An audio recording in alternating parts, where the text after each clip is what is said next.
tohle to tady z toho zbylo. Takhle tady občas tady něco je, občas tady něco není. A prostě musí si to si dát vytrhat všechno tak, aby tam nezbylo vůbec nic. V tomhle případě za stripování je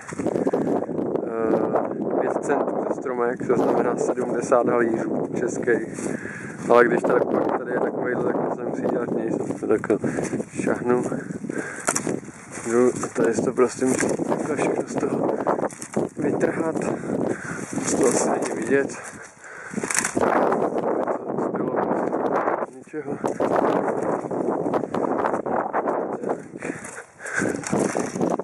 Takhle to všechno musí pryč. Čistý pak.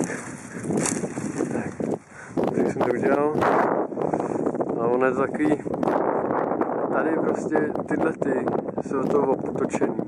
A to člověk by dostal vždycky infarkt, protože tady to napadlo dobře. Ale občas tam visí nějaký člověk, to tahá jak blázen. Ono to prostě nejde. A potom zjistí, že to je zaháknutý za takovejhle malej šmejt, takhle za ten drát.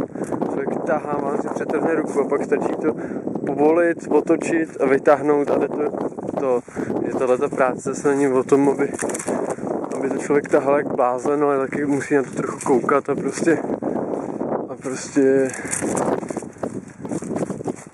trhat, nejenom to trhat, ale i koukat, že to je zaháknutý.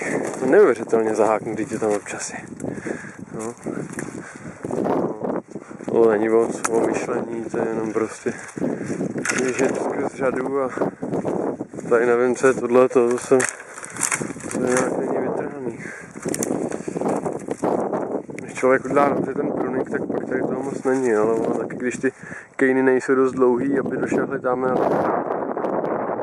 ten traktor tak ta mašina to nevytrhá a dopadne to takhle, jak to dopadlo tady. No. A když máme takhle krásně čistý stromky, tak nastupují holky a to už je zase příště.